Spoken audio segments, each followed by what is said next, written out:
that? I've got it. I've got it. Did you? I do. Yep, it looks like a crescent moon. We have the eclipse. Yeah. Woo! The solar eclipse is going on right now. We're in Wallace, Idaho. So we're not getting the full eclipse, but it's definitely darker. It's pretty interesting. I don't know if you can see this or not, but the birds are flying around and they're going crazy because of the solar eclipse, and they are actually disoriented because they think it's getting dark.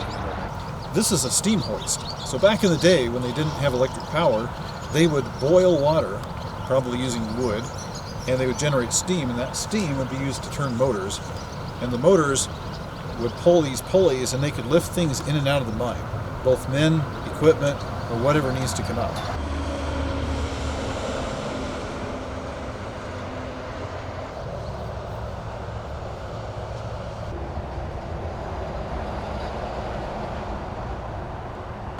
You thought your job was hard.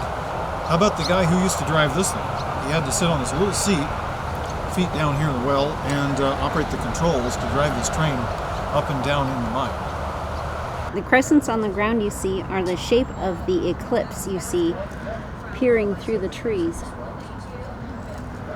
Today we're in Wallace, Idaho, and with Dave Copeland. He's with the Chamber of Commerce. And Dave, can you tell us a little bit about the town? And you were telling us some stories earlier about all kinds of Then things. you showed up with a camera and Then we said showed you're up with a filming. camera, yeah. So, Well, Wallace, Idaho, as far as you know, is the only town in America, but the entire town is on the National Register of Historic Places. We're there for three main reasons. And I'll tell you, well, first going on in the 1890s, we had a few mining difficulties. They call them the mining wars. Mining wars. Yeah, the mining wars. The whole valley was placed under martial law twice. Wow. And the miners used the same tools they used to mine the mountain. Yes, you do. To go on strike. It's mainly dynamite. Okay. So, 1892, they decided to blow up the Frisco Mill. And it caused the governor to call out the federal troops. As you can see over here, they're marching down our 6th Street, which if you go to Wallace today, that over here is the Jameson. Mm-hmm. So anyhow, it's the 25th Infantry Regiment out of Missoula, Montana, a very storied unit. Also known as the Buffalo Soldiers, the all-black units. Okay. So they put all these guys, all our miners, the ones they could, all the usual subjects, put them in these open-air internment camps and locked them up. Most of their demands were met, and so 7 years later they said, it worked once, let's do it again. So hijacked a train, a Northern Pacific train in Mullen, filled it up with armed men, it had dynamite, drove it the wrong way down Union Pacific tracks about 20 miles to Kellogg, blew the Bunker Hill concentrator sky high. Whoa. And again, the governor calls out the federal troops, places all these guys in these internment camps, and that time it crushes the union. So the miners are very upset, the mine union is very upset. They vow revenge, they wait for a few years after the strike is over, then put a hit out on retired Governor Frank Stuenberg, blow him sky high too, with an IED on his gate post. Harry Orchard, Wallace Miner, former Wallace Miner, was the assassin. And he was in the employ of the Western Federation's alliance during other wars like the Cripple Creek Wars. So he turned state's evidence, routed out his bosses in Denver, they brought him to Idaho for trial, and the men who hired him, they also hired a guy by the name of Clarence Darrow, maybe the best defense attorney ever to practice law in the USA, and they were acquitted, they walked. The second reason is the fires. This area here was the scene of the largest land fire in U.S. history, still the largest land fire in U.S. history. 3 million acres burnt in 36 hours. It claimed around 80 firefighters' lives, which was the largest loss of life of firemen up until 9/11. And all that death and destruction and damage and the heroism of people here and all over the West spurred Teddy Roosevelt and the U.S. Congress at that time to double the Forest Service budget, significantly increase their manpower. And so Wallace, Idaho really is the birthplace of the U.S. Forest Service as this country's primary wildland firefighting agency. Wow, you heard it right here. Right here. One of the heroes of that fire was a gentleman by the name of Ed Pulaski. Okay. He saved his crew of 45 men from being burnt up when these 80-mile-an-hour winds, that's what fanned the fire, came running at them on top of a ridge south of here. They ran for their lives. He found a mine tunnel, and he held them there at gunpoint and saved most of their lives. Everyone was overcome with smoke inhalation, but of the 45 men who went in there, depending on the source, 39 survived immediately after. So those are two reasons we're on the register, and I'll be real brief. There's one more reason. Okay. So if you look up here, on our old banner here of Historic Wallace Idaho Chamber, there's our depot museum. There's a guy on a snowmobile. He's not very historic. But this is the town. It's a bird's eye view of the town. So you see the town, and there's I-90 going to the right or to the north of it. That was not the plan. The plan in 1967 from our friends in D.C. was to put the freeway through the town. Right through it. And destroy all these beautiful Oh, buildings. no. Here's a image that of True West magazine that appeared in June of 2017. And the town still looks like that today. So obviously, the feds didn't get their wish. Good. We fought them. Good. The whole freeway was built. It was finished. It was done. 3,000 miles from Seattle to Boston, except for here. Okay. You had to get off the freeway. You had to go through town. You had to go through a red light. You got to get back on the freeway. So it's the 1980s, and the bulldozers have shown up. The wrecking balls have shown up. Hey, we're doing an interview here. Key 5. That's all right. Stand by. So, That's okay. Live television here. yeah. So the bulldozers showed up, the wrecking balls showed up, but there's an army there waiting to greet them. And this time it's not an army of angry miners. It's not an army of guys with bombs. It's an army mostly of women, many of them grandmothers.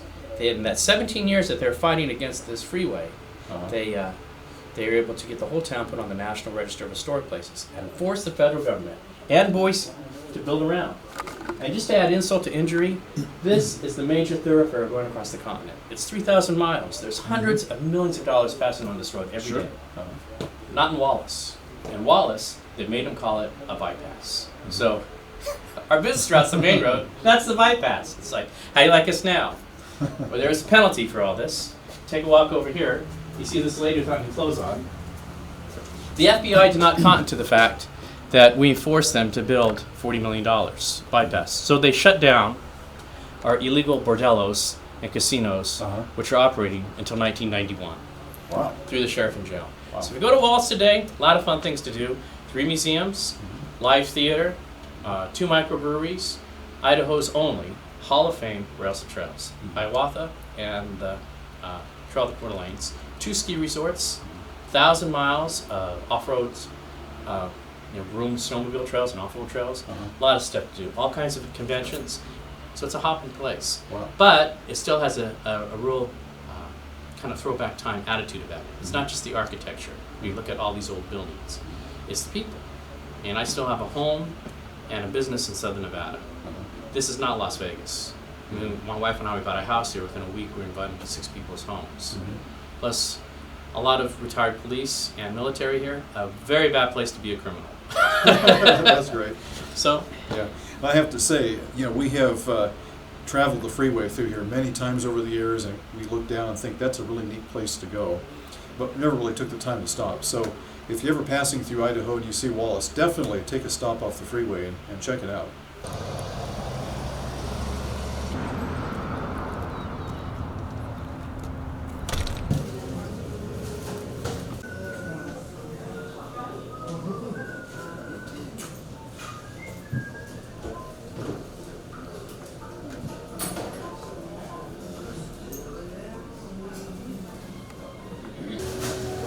The best lunch ever. The Red Light Garage. They have the best hamburgers I've ever had. They are even better than In-N-Out. And Huckleberry Shakes. You can't beat these. These are real. It is so good.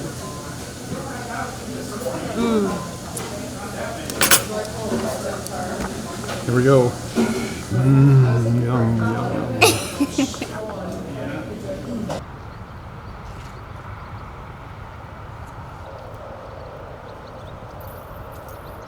For blast display, push red button. We're pushing it.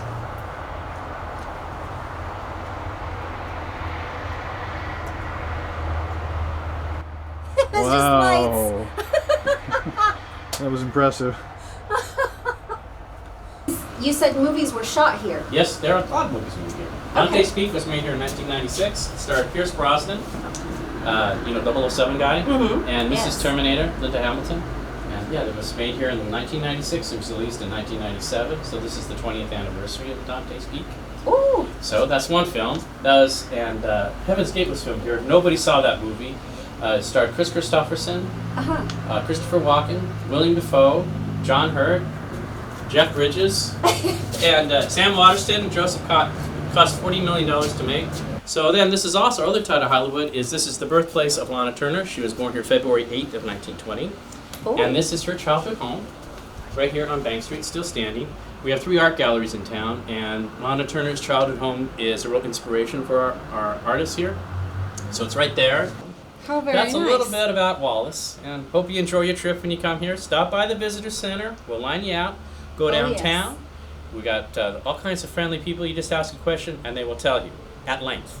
At length. So if you ask a question, be prepared to listen. Yeah, because people are very proud of this place, and they're very friendly. And they should be. Yeah. That's a long history, and they have fought hard to keep it going. I promise no one's going to blow you up. That's good to know. We're about to go on a tour of the Sierra Silver Mine, and in the back of the store there's a museum here with all kinds of interesting artifacts.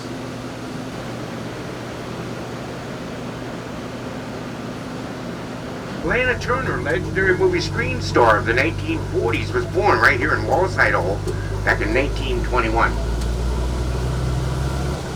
I want to welcome everybody to the silver capital of the world. Out of a 130-year history of mining, these mines produced over $7 billion worth of ore, $2 million alone last year. Over here on my right-hand side is Northern Pacific Railway. This train station over here on my right was built back in 1901, moved to its current location to make way for that new freeway overpass. Well, we just took a tour of the silver mine, and that was amazing. That was the most informative tour we've ever seen. And they actually run some of the equipment with you down there, showing you what it's like. There's a lot more to it. You gotta see it. It's about an hour and a half, and they'll also tour around the town and show you some of the buildings and talk a little bit about that as well. We have some different names for some of our tools that most people don't use. What would you folks call this? Shovel. Most people call this a shovel. The miners here underground, we call any type of a shovel a muck stick. When we blast underground, everything that hits the ground is muck, whether it's high-grade ore or whatever it is. And how about this? What do you call this? Axe. Axe, that's what we call it too. How about that? Now, the toughest part about this tour is the 25 steps up to the upper portal. We're going to go up there and go in, and it's all downhill till we come right out here. You're welcome to take pictures of anything on the tour. See this silver there? Oh, That silver glistening there? Yeah. I'm just fooling you.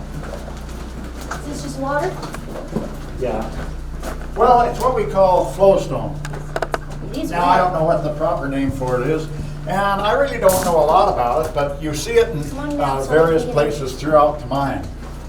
It comes through the cracks in the rock, and it builds up deposits on the rib as it comes down. It'll do that for a while, and then it'll suddenly begin drying back up. This has only been here just since this year, and it's already begun to dry back up. So it looks really slimy, but when you touch it, it's just cold and wet and very hard. What's your head up? What's your head up? It's kind of like stalactite, you know, on stalagmites, that sort of thing. Now, when the old prospectors were driving their tunnels, their little mines, they would usually be very small. Excuse me. Usually just big enough to crawl in and carry the rock out by hand. Then they wouldn't enlarge them unless they found evidence that they were really going to pay off. Well, one of the things that would happen to them sometimes is where they would get far enough in those little tunnels that they would use up all their oxygen when they were working. So they used to bring canaries in and put them back from where they were working, and when the canary stopped chirping, they knew they had to get out because they were out of oxygen. And of course, when the canary stopped chirping, it had already been out, and that was the end of its career. And they had to find another canary. But that's not what happened to that canary. Yeah, it's a completely different story. That cage used to hang on that wall over there, and behind that bulkhead is a big machine. And one day my partner started that machine up, and it scared that canary to death, and it's been petrified on that stick ever since. You're not buying my story, are you? I see you're reluctant to buy that story, but wait till we get down there and I run that machine for you. Then you'll buy that story. I can't believe how many people just don't believe me. Now, one thing that when you come to work underground in the mines that you absolutely have to have is a sense of humor. You won't last a day. Yes.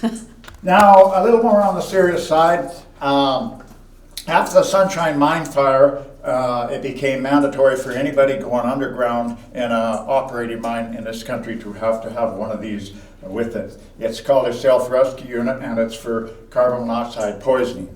It has a chemical inside that will convert carbon monoxide to carbon dioxide, which is breathable, and as it operates, it can get very hot in high concentrations. It can get hot enough to burn the inside of your mouth. You don't ever want to take it out because at concentrations that high, one breath can be fatal.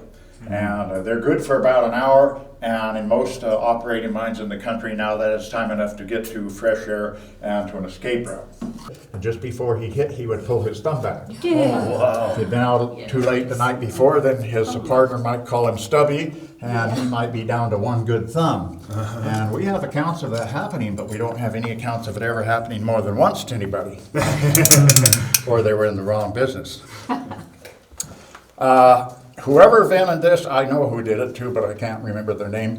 But this is a very clever invention. It came out about 1895. It's called a carbide lamp. The bottom tank holds calcium carbide, and the top tank holds water.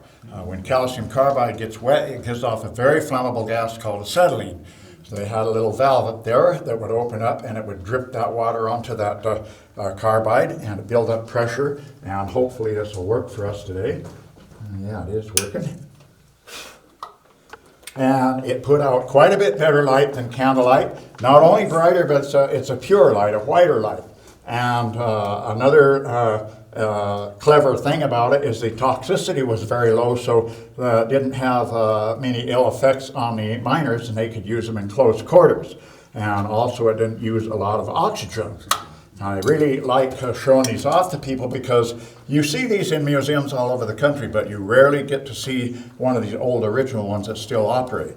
I'm lucky enough to have two of them. And when these came out, miners didn't wear hard hats. The original ones came out with various size hooks to hang in cracks in the rock or on a nail on a post. And so the miners just wore little felt hats or like a cowboy hat or something like that. They would fasten a piece of metal with a hole in it on the front of their cap, and they would hook these in there so that they could carry them around. And when they started coming out with the harder hats with a bracket, they made the type that would fit on the bracket. And I'm lucky enough to have one of each. Now, when this came, the guy who gave this to me came in a little box, and it still had the original order sheet for ordering parts, and it says I can get this reflector for 3 cents. Oh, wow. Been a long time since anything has been 3 cents in this country. Mm-hmm.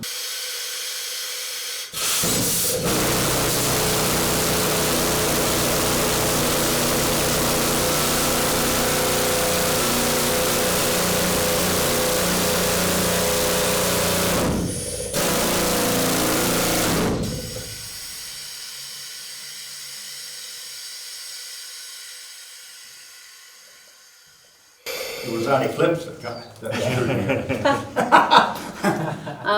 Now, how'd you like to run that machine all day? No, thank you. love it. Exactly. Is there something in the air? Oh, cute, Yes. Oh, It sure stinks. I never noticed it. It's actually an oil mist, and that's what lubricates it. It won't hurt you. Oh, okay. I worked 20 years in the mines, and I didn't realize that it put out until I came to work here. Never paid any attention to it. A lot of days when I worked in the mines, I would run that machine from the time I came to work in the morning at the beginning of the shift till the time I got off at the end of the shift. And a lot of times, like 6.5 hours, I'd run that machine.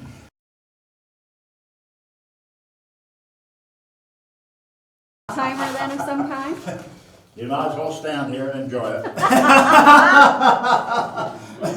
Now, that's what the sequence is. But if you're underground and you hear that go off, it goes about like this.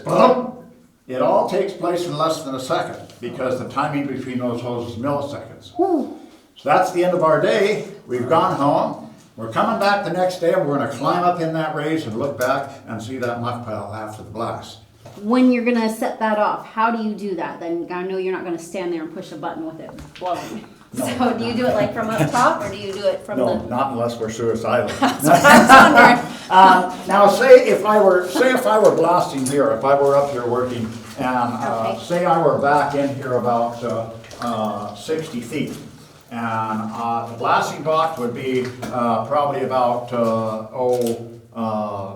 60, 70 feet from the raise here. And so I would be down here, say I'm up here about 40 feet above the track.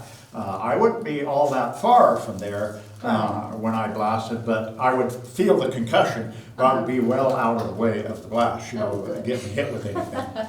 And when they're driving the drifts, they're still in the drift when they blast. For instance, if we were driving a drift for the train, the blasting box would be probably 150 yards down the drift. And the the train would come back and pick up all the guys, and they would hop on and come down to where the blasting box is. Then they would hide behind the train when they push the button. And they'd get a lot of concussion, but they'd be well out of the way of the blast, you know, so they wouldn't get hurt, yeah. Okay. When I was up there, we had geologists all over coming to look at it because they hadn't heard of anything being that rich. This machine's going to make a little noise, but keep your eye on that slusher bucket. I don't think you have a machine that does little noises. A little noise, yeah. Little noise to me. Yeah.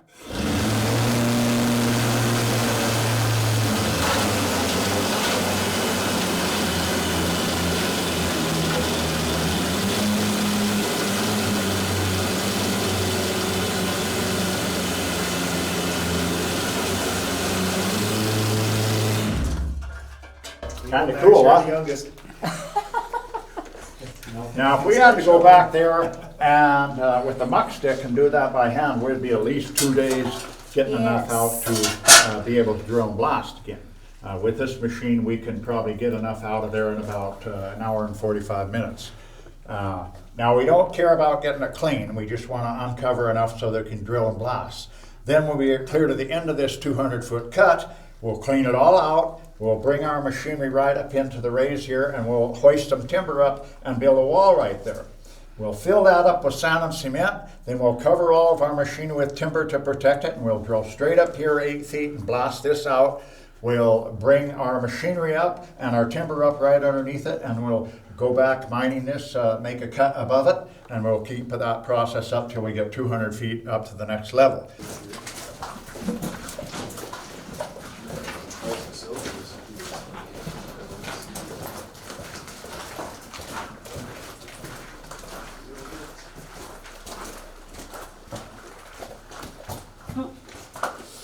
This is a silver vein that they intersected here, and they sank a shaft in it. They went down 200 feet, they drove a drift 800 feet this way and 50 feet that way. They didn't find anything worth taking, so they abandoned it. Now, the water is natural groundwater that comes out of the rock. And so when they were down there working, they had to have huge pumps to pump the water out.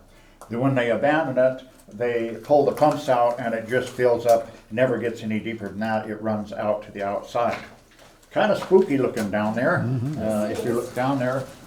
One of the things that makes it a little spooky looking is that the shaft is completely lined with timber, full length, and so you're seeing some of that timber down in there, and the manway goes all the way down. See that ugly black stuff in there? That's what silver looks like.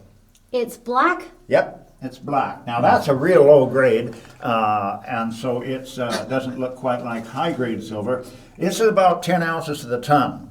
And but if we went 1,500 feet below us, we would find that all mined out and a tunnel going 2 miles to the dayrock, because down there it ran between 1,000 to 2,000 ounces to the ton. Quite a bit blacker than that. When you're drilling straight into a really rich silver vein, the water return from your machine is black. Just about as black as coal.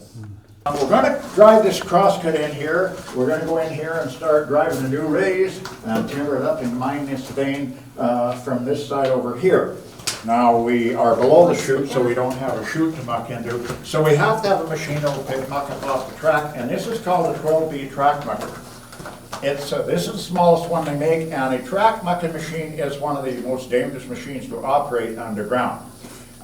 It's kind of fascinating, but you'll be able to see how it can be very dangerous, and now you're going to see what scared that canary to death. Oh boy.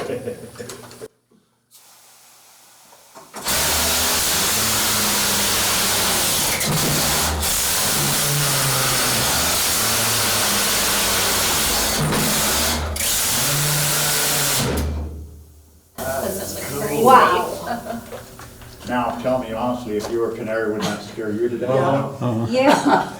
It'll actually run about 3 times faster than that if we have a larger compressor. And it's dangerous enough the way it is, but at 3 times faster, it can be deadly. Yeah. I've seen a lot of guys misjudge the quickness, and sometimes they will put their hand here to turn it. It'll turn left and right by hand, but I've seen them put their hand here to get better leverage and accidentally hit that dump lever. It has to move about 1/2 inch, and it will be right up there. And also I've seen them get their head smacked, so it can be very dangerous. But it was one of my favorite machines to operate underground, because it's really kind of fun once you get onto it. All this machinery is kind of fun once you get onto it. Now, right up to our left, right here, is our old compressor. It hasn't run for about 15 years, and everybody looks at it when they go by. So last summer, I gave it personality. I gave it eyeballs, and now you have to smile at it because it can see you. Yeah. You can see it. And I used to think that it needed teeth whitener, but I realized it has silver teeth. Well, of course it does. We're in a silver mine. That's right. Let me get right ahead of you here. That's funny.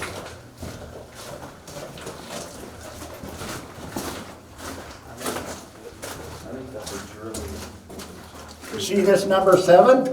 Yes. The old prospectors in the 1890s, by hand, went from that portal here, and this is as far as they got in 7 years, right here. Wow. And with the machinery I just showed you, we could get from there to here in 3.5 days. And the worst part is they didn't make any money. But it's kind of addictive, you know. They kept saying, I can feel it in my bones. We're going to strike you rich tomorrow, you know. Now there's a real low spot up here. When we get outside, if you want to put your hats away, I'll show you what some of the ore looks like out of the mines here.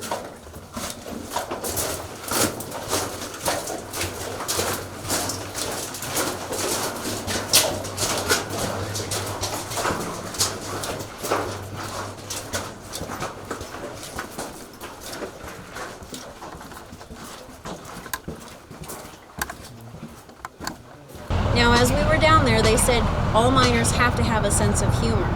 Apparently they do throughout the whole town, because they even have a sense of humor with their "Do Not Park Here" signs. This road that we're traveling on used to be part of the Yellowstone Trail Highway back in 1912. And right down here at the intersection, it will be the center of the universe. This manhole cover here on my left.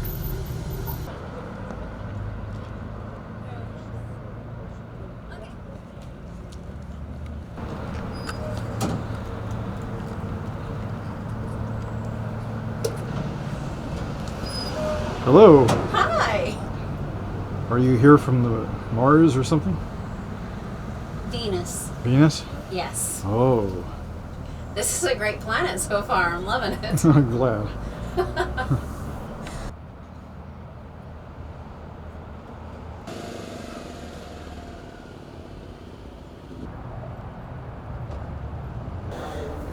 We're inside the Railroad Museum here in Wallace, and I'm here with Shauna Hillman. And can you tell us a little bit about the interesting stories behind this place and what happened out there?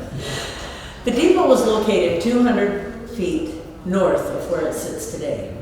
And in 1976, it was listed on the National Register of Historic Places by Mr. Wells with the Idaho State Historical Society. When he did that, it awoke a consciousness in Wallace that the residents wondered if maybe there wasn't something to say in this magical town. So they began to look around, and by 1978, they had listed the business district on the National Register, and by 1981, the entire town was listed on the National Register. Most of that legwork was done by Miss Nancy Lee Hansen, brilliant woman, who enlisted the help of Mr. Harry Magnuson, who filed the lawsuit that kept the freeway out of here for 20 years. And when it was finally agreed that the freeway would be elevated, it would be over the freight trains that were still running here. We had freight service until '94. Then the depot was no longer in a safe place, so it had to be moved. So they drilled holes in the foundation, they lifted it up, and they moved it across the river 200 feet. and they set it down in the same orientation as it was across the river, with it in the center of Pine Street, so it would always be a welcoming feature in Wallace. And not to mention, you know, off the freeway, you always see the depot no matter which way you go. Yeah, we noticed it coming in. All right, great. Thank you. Thank you for coming. So, to the tune of $588,000, this building was the most expensive building per square foot in the state of Idaho in 1986. That's amazing. So they moved her, they remodeled her, refurbished her, because it's pretty much the same as it was. You know, they took out plaster and renewed wiring.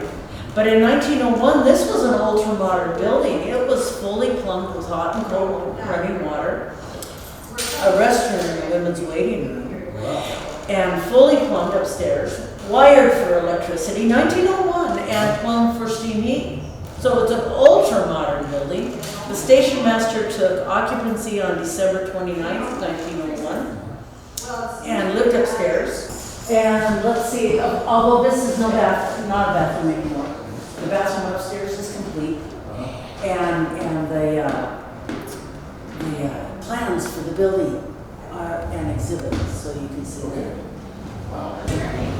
This is the crown jewel of the Coeur d'Alene mining district. So when Northern Pacific Railway leases the narrow gauge for 999 years, they make a commitment to the Coeur d'Alene mining district. They bring a standard gauge over the top of Lookout Pass and bring it here. And they bring us telegraph. They bring us outside communication. But not only telegraph, they bring us Western Union. And Western Union becomes those 200 mine owners that I told you about living out there. This is communication to Chicago and San Francisco. That was big news, man. Sure, that says welcome to Wallace. In 40 words a minute. I used to be able to read those schools.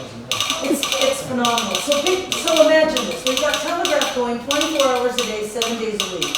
By 1903, we have telephone. It's local, but it's telephone nonetheless. So there's ringing. There's people coming and going in here. By the mid-1910s, we've got typewriters and carbon paper. And there's people in here all day long. And then there's communication with the warehouse out there to get somebody in here. And then all of this chaos going on. The telegrapher hears his code, DLKY. And when he answers that telegram, the telegram is sent to him. So, and they're not long. Telegrams are always 5 or 6 words long. And he types it out or writes it out, puts it in an envelope, and that's when he calls that young runner, that young fellow hanging out in the warehouse that wants to be a railroader someday. And he puts that telegraph in an envelope and sends it off for delivery. Well, it's an easy delivery if it's in Wallace. It's only 1 square mile, right? Right. Yeah, but then there's over to Silverton, up to Horge Ranch, up to Mullen, up to Gem. Everything from Wallace is up. So to jump on the horse and ride, is that how it is? There could have been some horses. I'll bet a bicycle. A bicycle? Yeah. In 1976, the depot was in pretty bad shape. So all of this has been restored. The partner's desk is original and has come back. The self-winding clocks are original and have come back. The file cabinets, horizontal and vertical, are original and they have come back. But here's our crown jewel. So, yeah, this is our safe. 1901. Oh, come to this point, because I'm going to open it for you. It's a Diebold. They're still in business. Yes, making ATMs and voting machines are safe. That's incredible. Wow. Now, hopefully I'm not giving away any combinations or anything, you know? No. Because we use it today. Last time it was keyed was in 1961. And it says on the Diebold safe, if a bolt is removed, the safe will not open. Oh So my. it's kind of nice looking little artifact, isn't it? Yes. It's fun working in a museum where everything is an artifact. The building is an artifact, you A know? working artifact too. Yeah. We were up at the silver mine earlier. He was actually drilling holes in the rock and Yeah. operating machinery. Yeah, that's part of what makes living in Wallace fun. make Yes, it is the most amazing. It's living. Yeah. Even today, Oh, it's yes. still living and doing everything. And that is a goal. Is yes, we're listed on the National Register, and thank goodness for places like Geld Wen. I'm sure there's other window companies. That happens to be the one I just see a lot of, making sash windows, so that people can replace the old wooden windows and get energy benefits and live in these old houses. So And still look authentic. yeah, that because that is important, because your listing on the National Register can be taken away if you don't comply. Yeah. So we do a photo op here. Do you want to use the telephone? You can put on the brakeman's hat. Sit down here. And Yeah, sure. Oh, there we go. And since you're videoing, let's make this real authentic, okay? And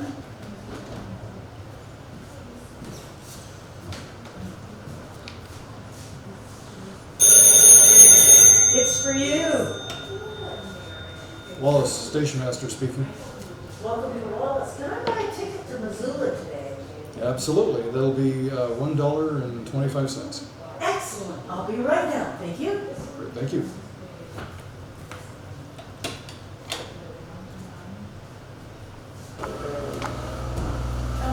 Oh, now that's the way to travel. Do you see the size of that trunk?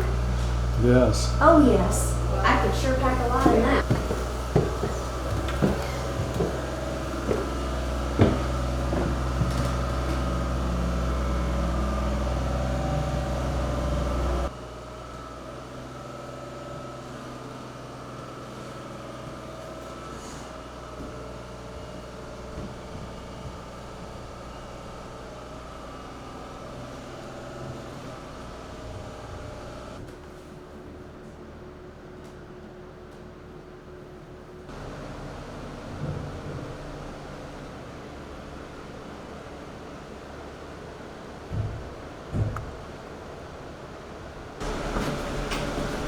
Check this out, the ultra-modern 1901 bathroom.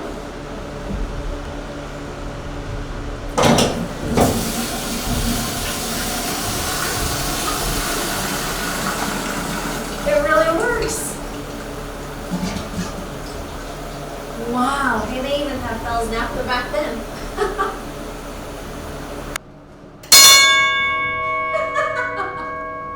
The roundhouse bell. The bell would warn railroad employees that a train was entering the roundhouse. Counter's kind of messy, but it should look this week. These are pretty curly hairs.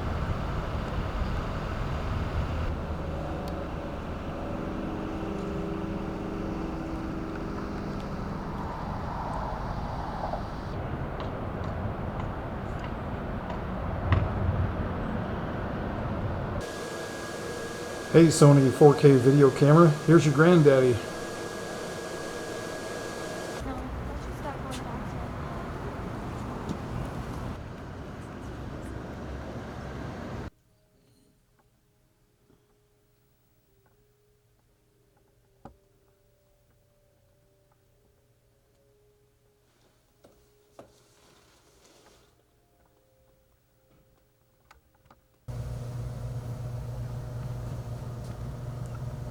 What is that thing over there?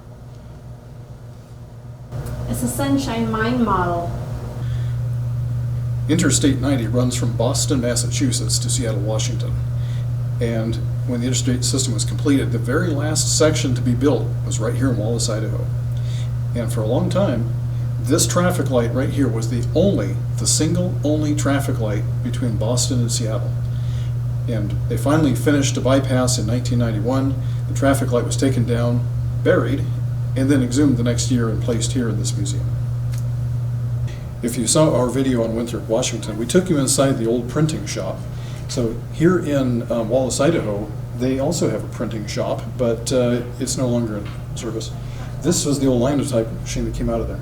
So what they would do is they would push a key, and then all this machinery would move, and it would bring down one piece of lead type.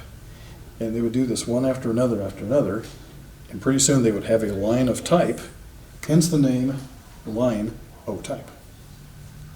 Hi, we've entered the Mine Experience section. Check it out.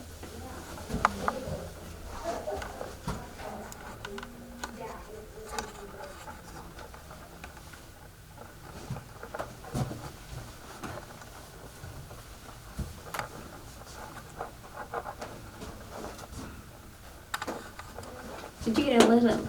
Hey, look at this cable.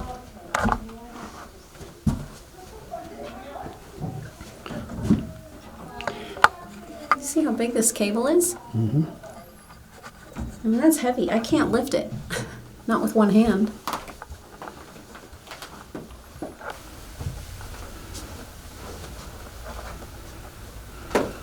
Well, this is going to interest you. It's a contraption of some sort. I don't know what it is. You're going to have to back up.